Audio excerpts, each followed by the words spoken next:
ในห้วงน้ำลึกมันกลืนแบบอย่างพินาศพึงทำได้ตามความพอใจดูก่อนภิกษุทั้งหลายคำว่าพรานเบ็ดนี้เป็นชื่อของมาชื่อของ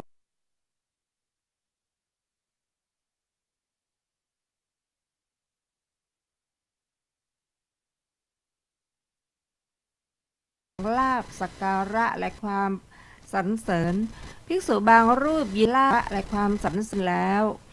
ภิกษุนี้เรากล่าวว่ากลืนมารถึงความน่าได้ตามความพอใจระและความสรรเสริญทารุณเผ็ดร้อนหยาบคายเป็นอันตรายแก่การบำเพ็ญเกษมจากโยคะทำอื่นยิ่งไปกว่าอย่างนี้แ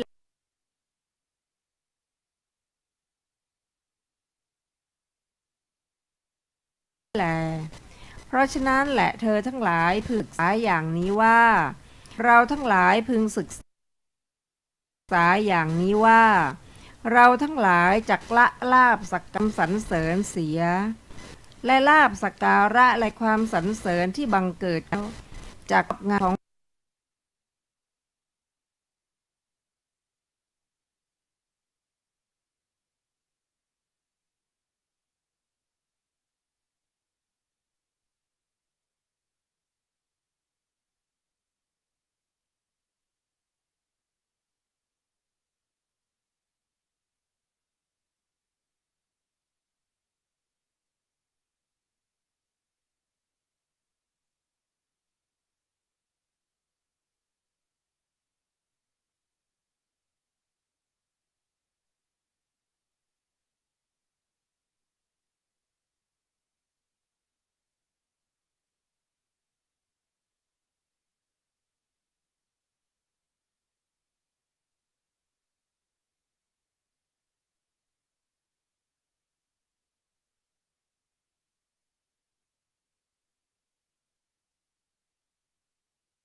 นั้นบทว่ายถากามะกรณิโยปาปิมะโตความว่าพึงทำได้ตามความกำเนิดสัตว์ดิรัจฉานหรือเปรตวิสัยจบ2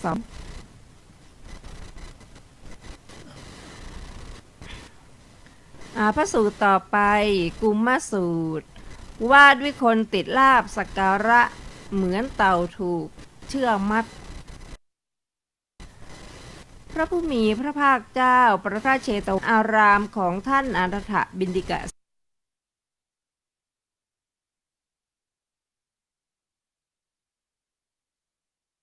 เศรษฐีกรุงสาวัตถีนัดเจ้าได้ตรัสว่าดูก่อนภิกษุทั้งหลายทารุณเผ็ดร้อนหยาบคายเป็นอันตรายแก่การบรรลุธรรมอันเกษมโยคะซึ่งอื่น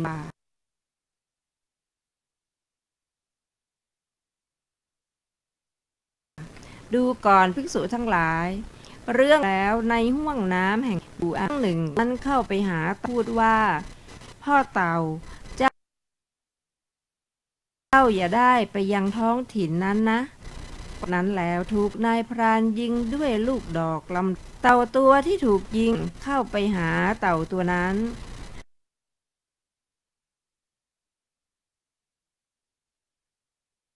เต่าตัวนั้นได้เห็นเต่าตัวแตกไกลจึงถามได้ไปยังท้องถิ่นนั้นหรือเต่าตัวที่ถูกยิงตอบว่าพ่อเต่าฉันได้ไปยังท้องถิ่นนั้นมาแล้วเต่าตัวนั้นถามว่าพ่อเต่าเจ้าไม่ได้ถูกถูกทุบตีดอกหรือเต่าตัวที่ถูกยิงตอบว่าฉันไม่แต่ฉันมีเชือกเส้นหนึ่งติดหลังมาเต่าตัวนั้นกล่าวว่า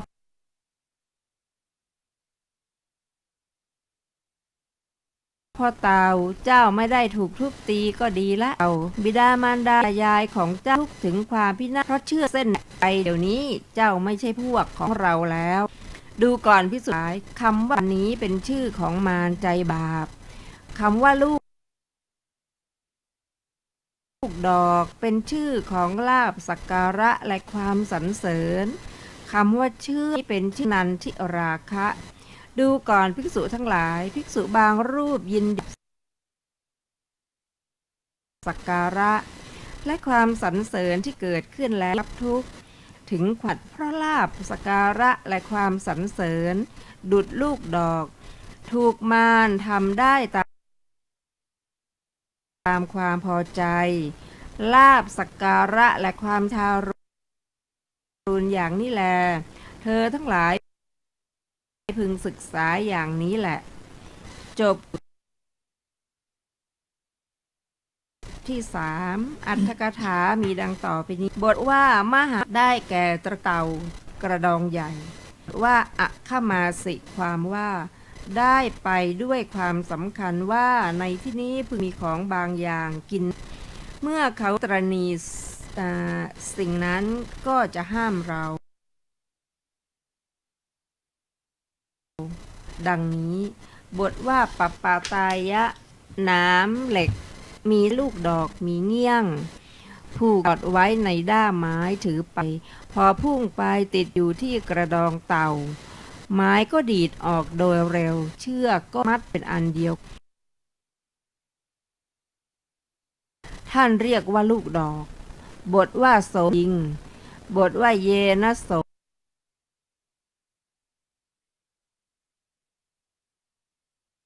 กุมโมความว่าเต้าหลับเสียด้วยคิดว่าความสงสัยมีได้เพราะฟังเสียงน้ำดังนี้ว่ากุมมทานิตวังอัมหากังความว่า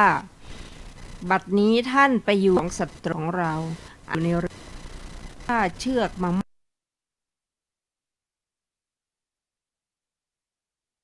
มัดเต่าผู้สนทนาอยู่อย่างนี้กระตัดคำที่เหลือในสูตรง่ายทั้งนั้นแล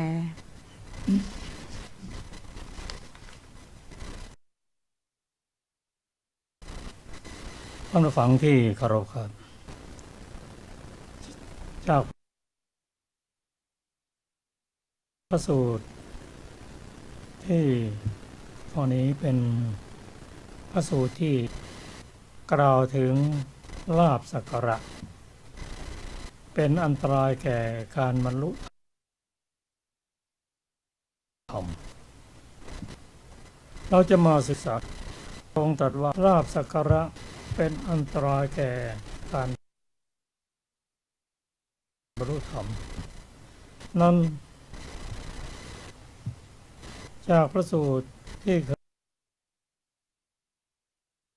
คยได้ศึกษามาโดยเฉพาะสูตรหมวด8ก็ลาภนี้เป็นส่วนหนึ่งลาภสักการะเป็นหนึ่งในลาภยศสรรเสริญสุขเมื่อมีลาภก็มีเสื่อมลาภมียศก็เสื่อมยศเมื่อมีสุขก็ทุกข์เมื่อมีนินทาก็มีสรรเสริญ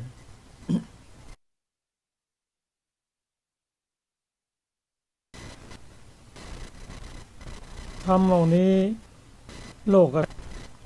เป็นธรรมคู่โลกก็ย่อมหมุนไปตามธรรม8ประการหมุนไปตามโลกผู้อยู่ในโลกก็ไม่พ้นจากโลกธรรม8พ้นจากโลกนี้เท่านั้น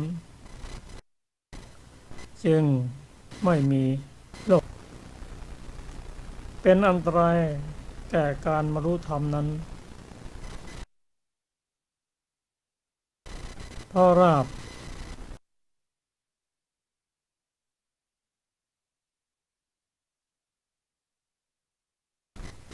สักการะ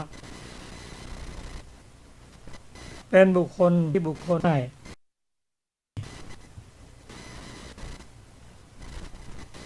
เมื่อมีความเกิด เป็นสมุทัย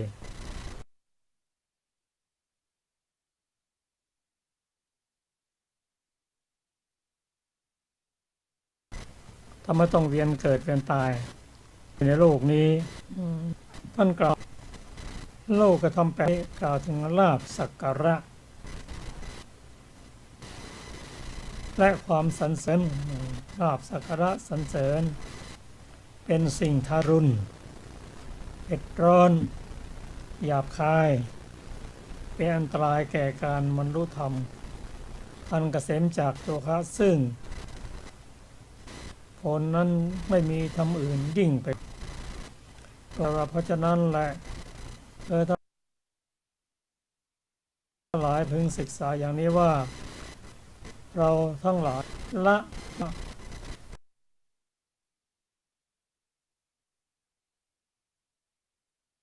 และความสรรเสริญที่เกิดขึ้น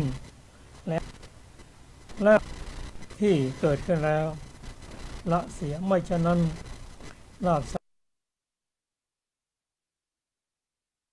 กการะสรรเสริญจะครอบงำจิตใจของเธอตั้งอยู่ไม่ได้ให้ลาภครอบงำจิตใจได้แล้วก็เป็นอันตรายแก่การบรรลุธรรม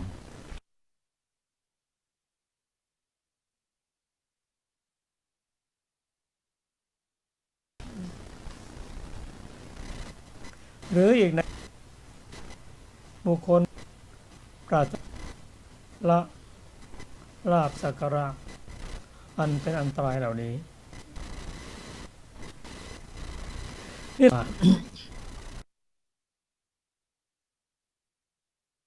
เมื่อเราอยู่ในโลกนั้นนะ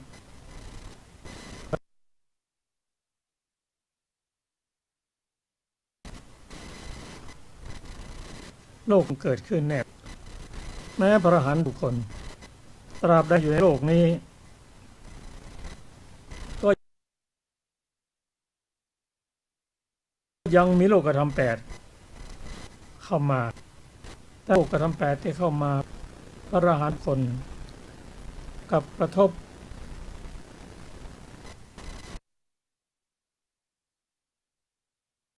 ปุถุชนนั้นแตกต่างกันคือพระอรหันตบุคคลนั้นท่านไม่ติดในลาภไม่ติดอยู่อาศัยโลกแต่ยังเราอาศัยโลกแต่ยังติดอยู่ในโลกธรรมแปดพระอรหัน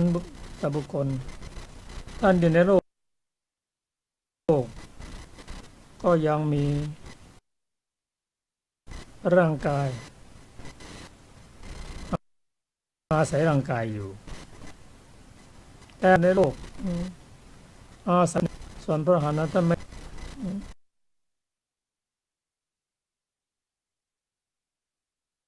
ท่านรอวันเวลาแต่ไม่ติดในโลกธรรมแปดอาทิตย์นี้จะนาอย่างไร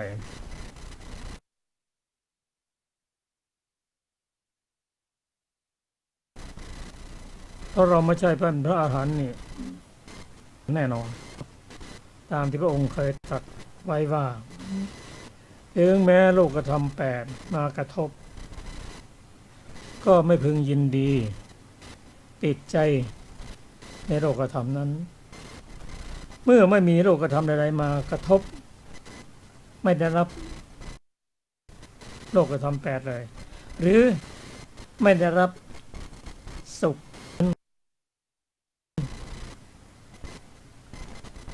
ยศเป็นต้นพูดง่ายๆว่าเมื่อไม่ได้รับก็ไม่เสียใจเมื่อได้รับก็ไม่ดีใจทำนั้นเราก็พยายามลดลงยินดีตามสมควรถ้าไม่ได้รับก็ไม่ต้องเสียใจจนกระทั่ง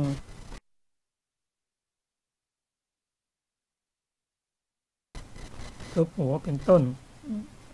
ปฏิบัติได้อย่างนี้ พระสูตรที่ฟังนี้เป็นสังยุตรวบรวมเกี่ยวกับลาภสักการะให้เห็นความสำคัญ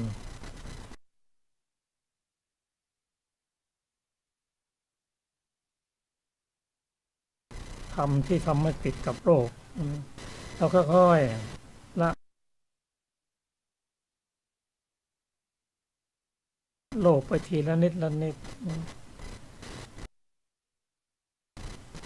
เมื่อได้ลาภเมื่อมีสุขทุกข์ก็ตามมาอันนี้เป็นเรื่องของโลกธรรมแปดครับเราจะมาฟังพระสูตรต่อไปสนภาพระสูตรต่อไปทีฆโลมสูตรว่าด้วยสักการะเหมือนแกะถูกน้ำเกี่ยวพระผู้มีอยู่ณ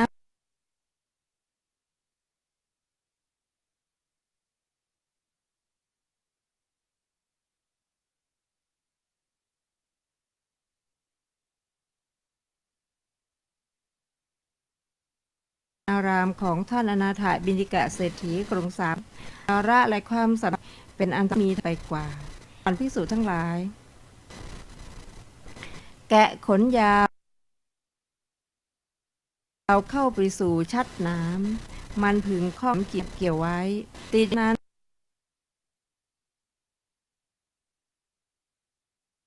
ได้รับทุกข์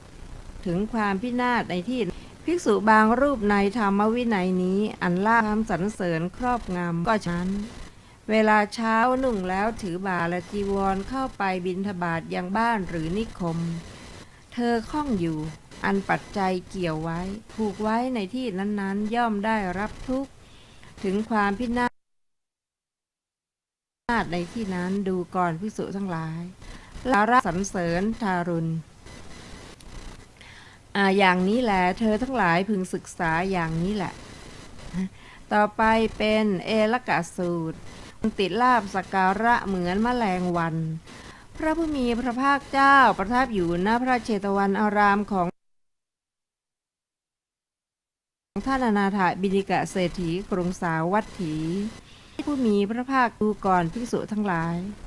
ลาภสักการะและความสรรเสริญทารุณเผ็ดร้อนหยาบคายเป็นอันตรายแก่ธรรมอันเกษมจากโยคะ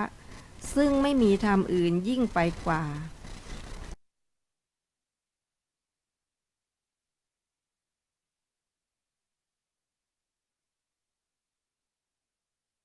ดูก่อนภิกษุทั้งหลายแมลงวันกินขี้เต็มท้องและข้างหน้าพึงดูหมิ่นแมลงวันเหล่าอื่นเต็มท้องแล้วและเรายังมีกองอยู่ข้างหน้าอีกฉันงามย่ำยีใจแล้วก็ฉันนั้นเวลาเช้านุ่งแล้วถือบาตรและจีวรเข้าไปบิณฑบาตยังบ้านหรือนิคมฉันอยู่ณที่นั้นพอแก่ความต้องการแล้วและทายกนิมนต์เพื่อให้ฉันในวันรุ่งขึ้นแม้บิณฑบาตของเธอจะเต็มแล้วเธอไปอารามแล้วอวดอ้างที่ถ้ำกลางหมู่ภิกษุว่าพอแก่ความต้องการแล้วทายกยังนิมนต์เพื่อให้ฉันในวันบิณฑบาตของผมก็เต็มและยังจะได้จีเสนาสนะและคิลานะปัจจัยเภสัชบริขารอีกส่วนภิกษุเหล่าอื่นนี้มีบุญน้อยมีสักจีวรบิณฑบาตเสนาสนะและคิลานะปัจจัยเภสัชบริขารเธอความสรรเสริญครอบงำย่อมดูหมิ่นภิกษุเหล่าอื่นผู้มีศีลเป็นที่รักข้อนั้นของโมฆะบุรุษนั้นย่อมเป็นไปเพื่อสิ่งที่ไม่เป็นประโยชน์ทุกข์เสริญนะทารุณอย่างนี้แหละเธอทั้งหลายพึงศึกษาอย่างนี้แหละจบเอลกะสูตรที่5มีอัตถกังสะละกาคือสัตว์กินคูดบทว่าคูถาที่มีคูดเป็นภักษา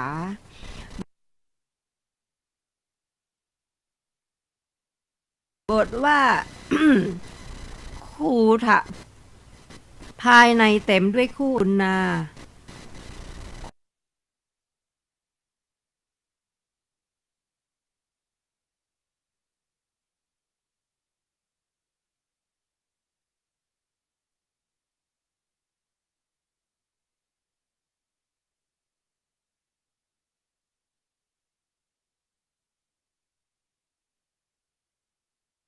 ภูทัสสะนี้แสดงเนื้ออันประณีตเต็มบาทแม้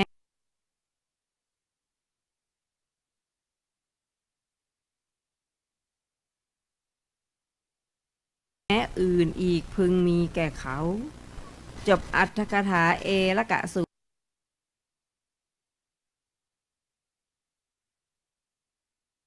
ตรที่5ต่อไปเป็นอสนิสุตติดลาภสักการะพระผู้มีพระประทับพระเชวันอารามของท่านอนาถบิณฑิกเศรษฐีกรุงสาหน้าที่นั้นพระผู้มีพระภาคเจ้าได้ตรัสว่าดูก่อนภิกษุทั้งหลายความหลักคายการบรรลุธรรมอันเกษมจากโยคะไม่มีธรรมอื่นยิ่งไปกว่าดูก่อนภิกษุทั้งหลาย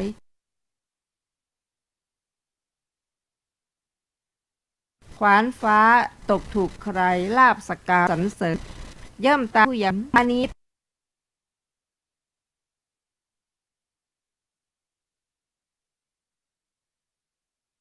เป็นชื่อของลาภสักการะและความสรรลาภหยาบคาย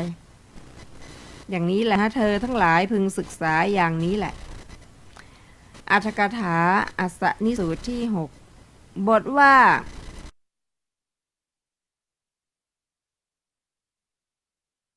กังภิกขเวอสนิความว่าสุทั้งหลายฟ้าผ่าลงมาทำลายบนใครบทว่าอัปปตะมานสังคือพระอรหัตตอันตนยังไม่บรรลุตัดความทุกข์แก่สัตว์ก็หาไม่ได้แต่อย่างนี้เพื่อแสดงโทษด้วยประการชนี้พระบา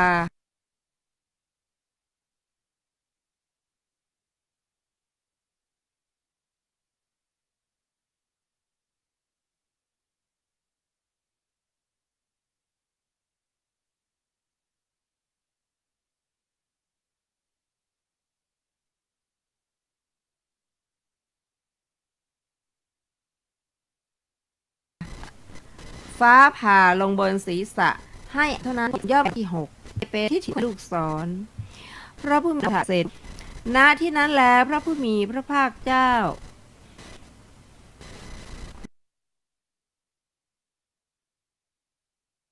ได้ตรัสว่าดูก่อนภิกษุทั้งหลาย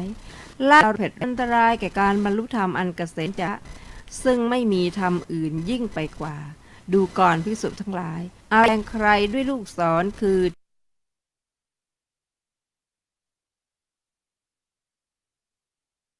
ทิฏฐิ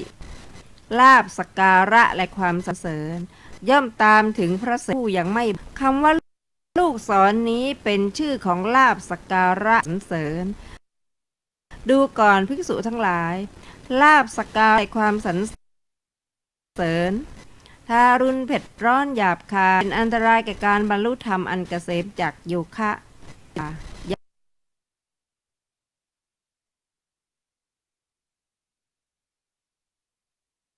อย่างนี้แลเธอทั้งหลายพึงศึกษาอย่างนี้แหละทิฏฐิสูตรที่7บทว่าทิฏฐิคติว่าด้วยพิษบทว่าสันเลนะทิฏฐิสูตรที่7ต่อเป็น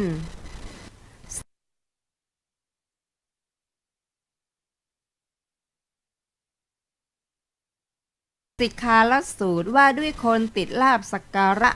เหมือนสุนัขจิ้งจอกแก่พระผู้มีพระภาคเจ้าประทับอยู่ณพระราชวังบิณฑิกเศรษฐีกรุงสาวัตถีแต่พระผู้มีพระภาคก่อนภิกษุทั้งหลายสักกรรมสัตว์ร้อนหยาบคายเป็นอันตรายแก่การบรรลุธรรมอันเกษมจากยิ่งไปกว่าดูก่อนภิกษุทั้งหลายเธอทั้งหลายเหมือนสุนัขจิ้งจอกแก่ซึ่งอยู่ในกลางคืนตลอดถึงเช้าตรู่หรือหนอ ภิกษุเห็นพระเจ้าข้าพระพุทธเจ้าดูก่อนภิกษุทั้งหลายจริงจอกแก่ตัวนั้นเป็นโรคอุกกะอยู่บนบกก็ไม่สบายอยู่โคนต้นไม้ก็อยู่ในที่แจ้งก็ไม่สบายเดินยืนนั่งนอนในที่ใดๆก็ไม่สบายเป็นทุกข์ในที่นั้นๆภิกษุบางรูปในธรรมวินัยอันลาภสการะและความสรรเสริญครอบงำย่ำยีจิตใจอยู่ในที่เรือนว่างก็ไม่สบายอยู่ที่ไหนอยู่โคนไม้ก็ไม่อยู่ในที่แจ้งก็ไม่สบายเดินยืนไม่สบายเป็นทุกข์ในที่นั้นๆก่อนภิกษุทั้งหลายลาภสักการะและความยำ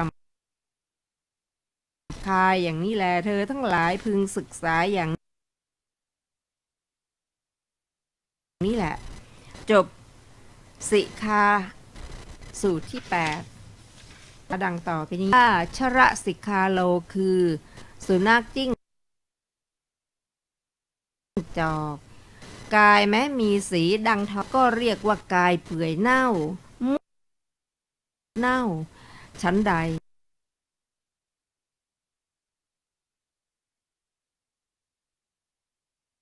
สุนัขจิ้งจอกแม้เกิดในวันนั้นเขาก็เรียกว่าสุนัขจิ้งจอกแก่ๆชั้นใด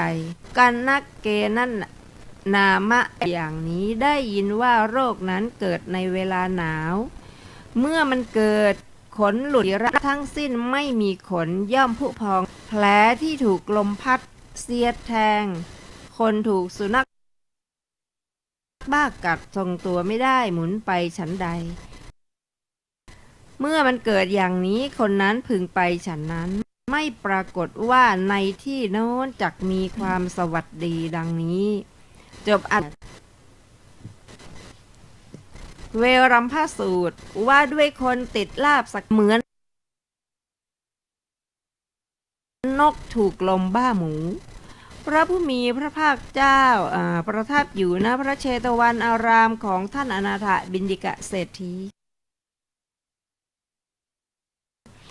ณที่นั้นแลพระผู้มีพระภาคเจ้าได้ตรัสว่าดูก่อนภิกษุทั้งหลาย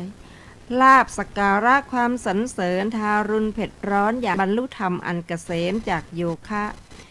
ซึ่งไม่มีธรรมอื่นยิ่งไปกว่าดูก่อนภิกษุทั้งหลายเวรัมพานะเวรัมพาพัดอยู่ในอากาศเบื้องบนสัตว์นกที่บินอยู่ในอากาศนั้นเมื่อมันถูกลมเวรัมพาซัดทางหนึ่งปีกไปทางหนึ่งศีรษะไปทางหนึ่งตัวไปทางหนึ่งดูก่อนภิกษุบางรูปในธรรมวินัยนี้ก็ฉันนั้นเหมือนกันอันล่ามย่ำยี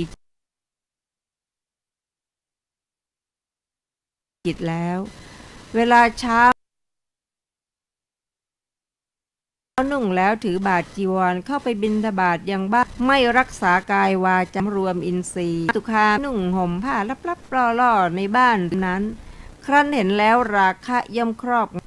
เธอมีจิตอันราคะครอบงำสิกขาศึกออกมาภิกษุบางพวกเอาจีวรของเธอไปบาทพวกหนึ่งเอาผ้านิสีธนะเปรียบดังนกถูกลมเวลัมพา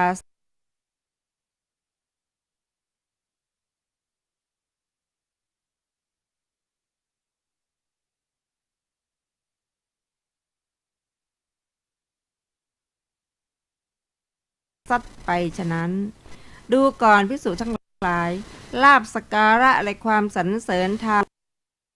ร้อนหยาบคายนะเป็นอันตรายแก่การบรรลุธรรมอันเกษมโยคะซึ่งไม่มีธรรมอื่นยิ่งไปกว่า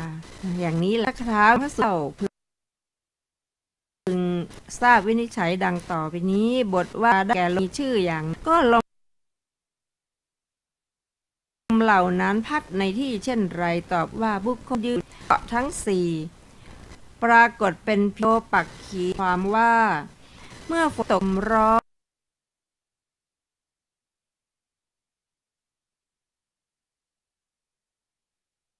องไปในที่นั้น นั่นท่านหมายถึงในบทเป็นต้นว่าอะไรว่าแกว่งมือและเท้าเล่นหรือเอียงคอชื่อคำหยับหลายๆอย่างอาจาผู้ตรึกกาม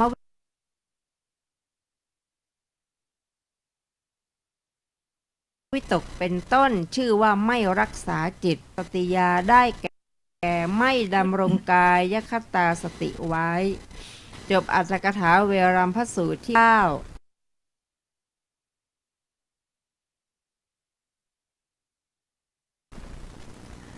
สักขยะสูตร ว่าด้วยคนติดลาภสักการะตายไปอยู่ณพระเชตวันอารามของท่านอนาถบิณฑิกะทรงศิษย์ณที่นั้นแลพระผู้มีพระภาคเจ้าได้ตรัสว่าดูก่อนลาภสักการะหยาบคาย เป็นอันตรายแก่การบรรลุธรรมอันเกษมจากโยคะ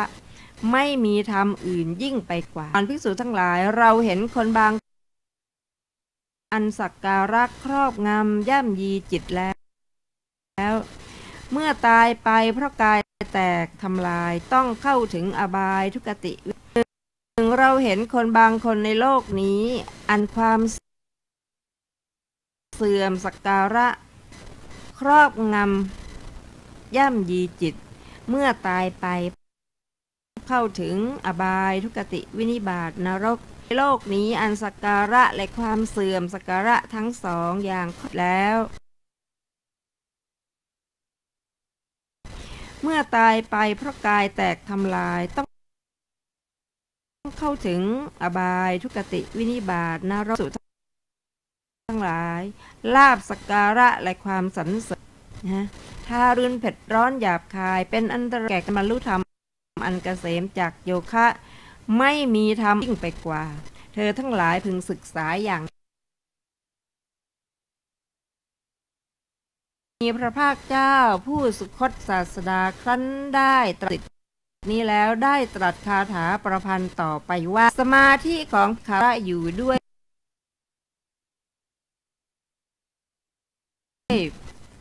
ผลสมาธิ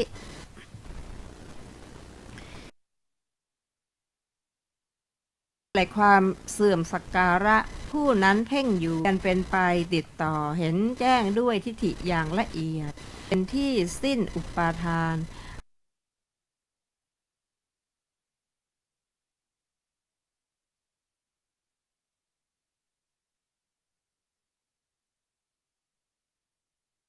บัณฑิตทั้งหลายเรียกว่าสัพบุรุษนี่ของขยะหกะสูตรที่10มีดังต่อไปนี้บทว่าอสัก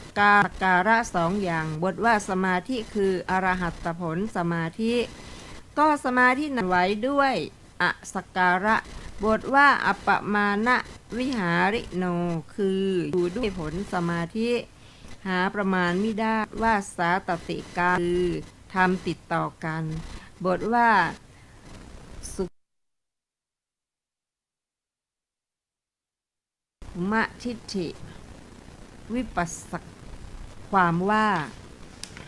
มาเริ่มตั้งวิปัสสนานมัคทิฏฐิเพื่อประโยชน์แก่ทิฏฐิอันพลสมาบัติบทว่า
สักการะอย่างเดียวลาภสักการะนั้น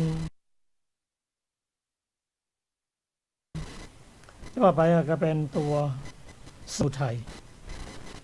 อยากได้ยินดีเป็นเรื่องของ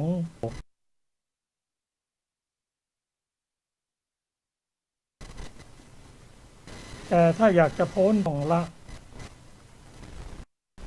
สักการะลาภและสรรเสริญก็เป็นเราอยู่ในโลกก็ต้องมีธรรมอย่าง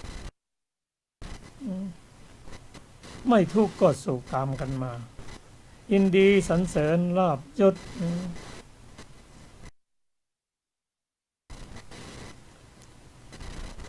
ทำของที่อันเป็นเหตุ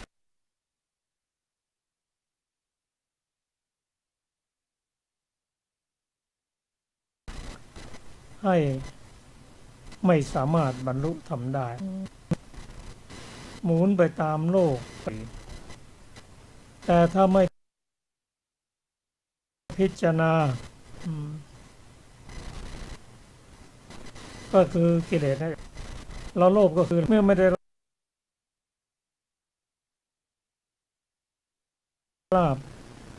ยศสรรเสริญสุขก็เกิดโทสะขึ้นมาก็อาจารย์ที่พระองค์ตรัสว่าคนที่ติดในลาภสักการะนั้น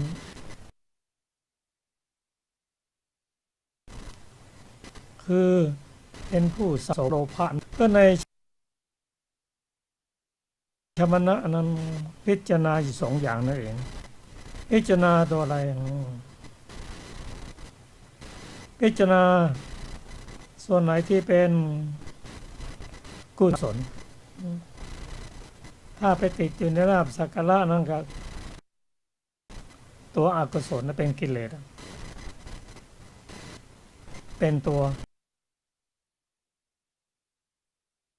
โลภะกลุ่มถ้าว่าไปก็ในลาภยศสรรเสริญก็เป็นกุศลชาวนะก็บันทึกไว้กุศลแล้วก็ชาวนะที่หนึ่งก็ให้ผลในชาตินี้ดวงที่7ให้ผลในชาติหน้าที่เหลือ2กับที่6ก็ให้ผลติดตามไปตรงนั้นคนผู้ลาภยศสรรเสริญจนตั้งตัวไม่ได้ไม่สติไม่สามารถคุ้มครองได้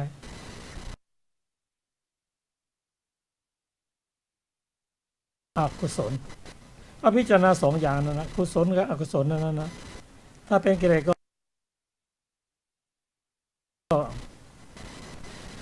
อกุศลเหมือนกันในชาตินี้ชาติหน้ามันไปตกนรกมากถ้าไม่ได้ก็โทสะ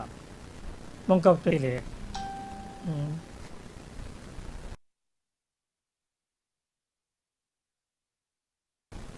เพราะฉะนั้นโลกหมุนไปตามโลกธรรม8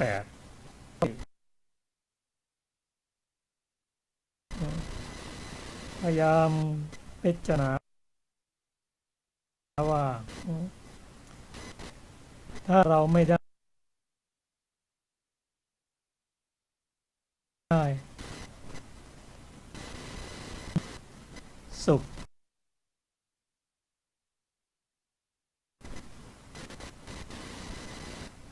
เมื่อเราไม่ได้โลกธรรมทั้ง4คือลาภยศสรรเสริญอันนี้ก็ยากอกใจจนเกินไปเพราะมันเป็นธรรมของเมื่อมีสุขก็จะตามมาเมื่อมีสรรเสริญนินทาเสื่อมลาภก็เสื่อมลาภมันตามมาอย่างนี้ไม่ควรจะไปเสียใจเกินไปแต่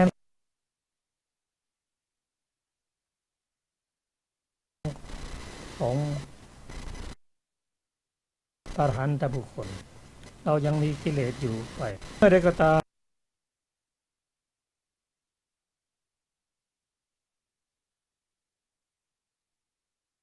เมื่อเราได้มีความสุขยากเกินไปจะไปยิงเพราะก็จะตามมาพระพุทธเจ้าตรัสว่าเสริญนินทา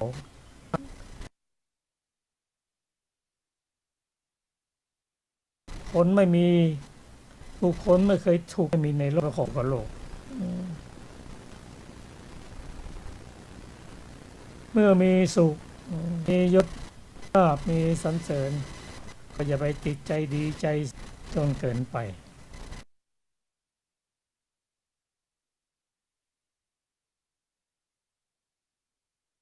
เพราะมันเป็นธรรมคู่กับโลกหมุนไปกันมีได้ก็มีเสียมีอย่างนี้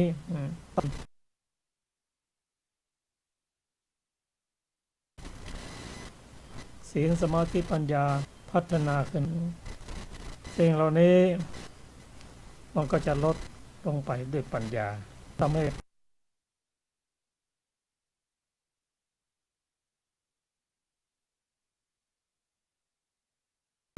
ค่อยๆหลุดออกจากโลกก็ไม่รู้ว่าอันไหนเป็นกุศลอันนี้ก็เป็นธรรมที่อยู่คู่กับโลกซึ่งเราจะต้องศึกษาถ้าเราไม่ศึกษาคำพอเรามีความสุขยิ่งเมื่อทุกข์ตามมาเมื่อคำคู่กับโลกตามมาเมื่อเรามียศเสื่อมยศเราก็เสียอกเสียใจเมื่อเรามีนั้นเราพอใจ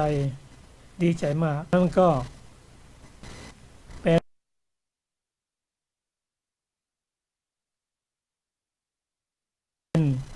ตัวโลภะเมื่อเรามี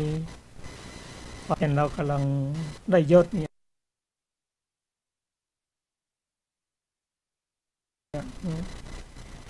มีผู้มาแสดงความต่างมากมายก็ให้พิจารณาว่าขอบใจคิดในใจว่าเมื่อมียศผลหน้าเสื่อมยศก็จะตามมาพอถึงเวลานั้นเราก็พอจะตั้งตัวได้ไม่ทิ้งทำลายตนเองเรื่องทำที่คู่กับโรคนั้นต้องยอมรับ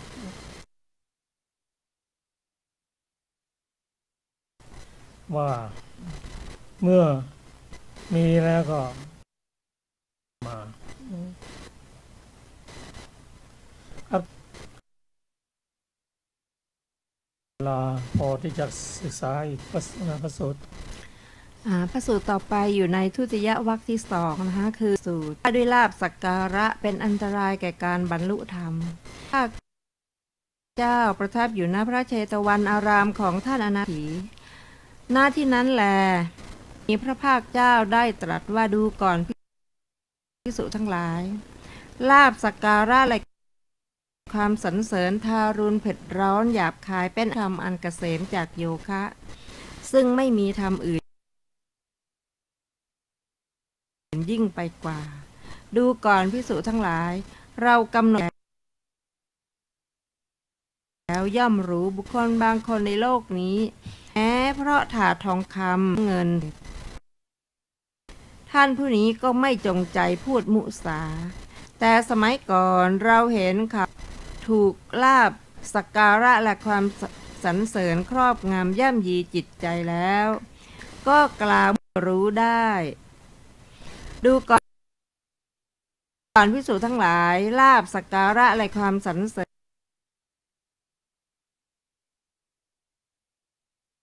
ิญทารุณเผ็ดร้อนหยาบคายอันตรายแก่การบรรลุธรรมอันเกษมจากโยคะซึ่งอื่นยิ่งไปกว่า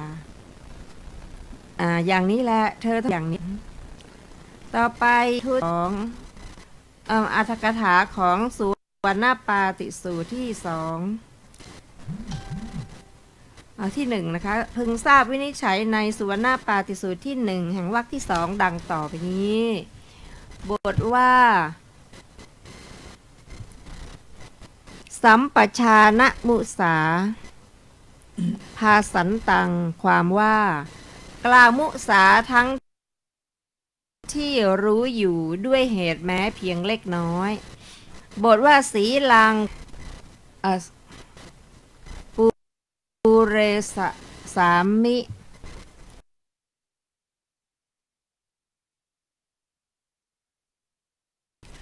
ความว่ากองปัจจัยแม้ขนาดเท่าผู้มีศีลให้บริบูรณ์ดังนี้หวั่นไหวได้ ก็อาบและสักการะในคราวนั้นเธอก็พูดเท็จแม้เพราะมีรำข้าวหรือทำสิ่งอื่นที่ไม่ใช่กิจจบอัตถกถาสุวรรณปาติสูตรที่หนึ่งต่อไปเป็นรูปิยะปา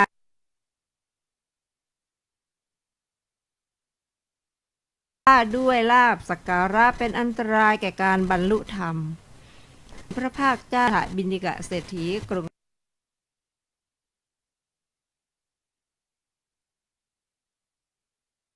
สาวัตถีณที่นั้นแลพระผู้มีพระภาคจังราชทารุณเผ็ดร้อนหยาบคายเป็นอันตรายต่อการบรรลุธรรมอันเกษมจากโยคะซึ่งไม่มีธรรมอื่นยิ่งไปกว่าดูก่อนภิกษุทั้งหลายเราด้วยใจแล้วย่อมรู้บุคคลแม้เพราะขาดเงิน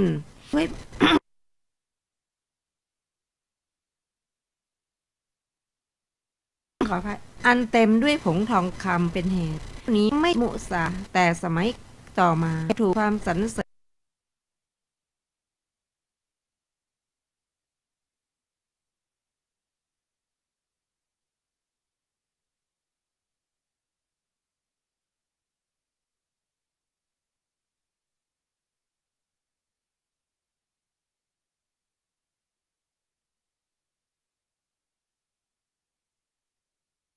ิญครอบงำย่ำยีจิตแล้ว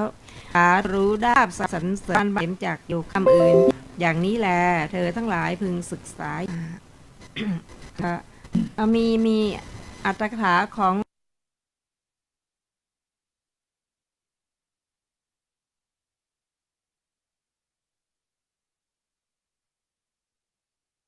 นิกะขสูตรที่3ว่าแท่งทองแท่งหนึ่งบทว่าสิงห์แท่งทองในจักรวาลบทว่าอามิตรกินเหตุ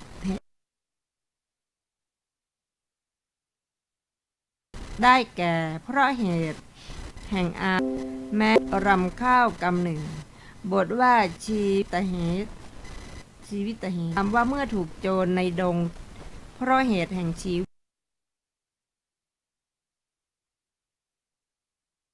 ิตนั้นบทว่าชนะนิยาคือหญิงงามเลิศในชนบทจบอัตถกถาสุวรรณนิกสูตรที่3ท่านผู้ฟังที่เคารพ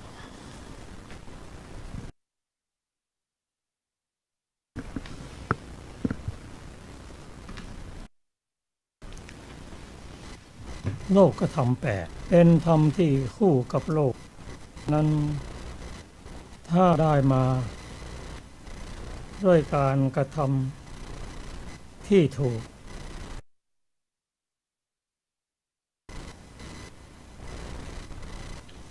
ดูกับการพิจารณาถึงแม้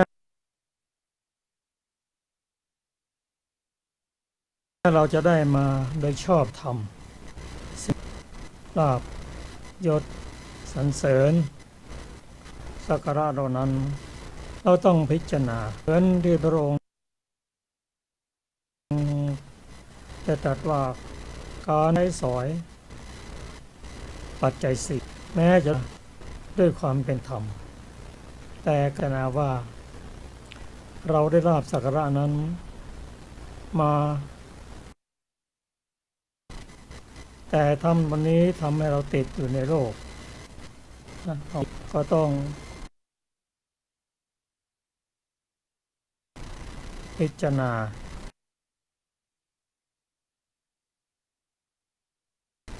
ใช้สอยตามความเหมาะสมไม่ติดในลาภสักการะนั้นแต่อย่างไรก็ตามผู้ปรารถนา การะนั้นทำไม่ต้องพูดง่ายว่าทำไม่ต้อง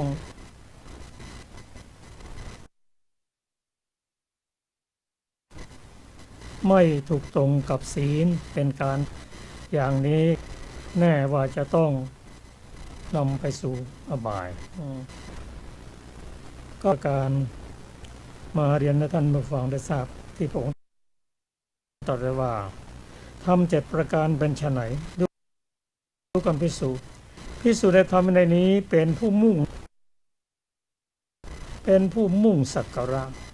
เป็นผู้ไม่มีหิริเป็นผู้ไม่มีปรารถนาลามกมีความเห็นผิดดูก่อนภิกษุทั้งหลายภิกษุผู้ประกอบด้วยธรรม7ประการเหล่านี้ย่อมไม่เป็นที่รักไม่เป็นที่ชอบใจไม่เป็นที่เคารพเป็นเสริญขอ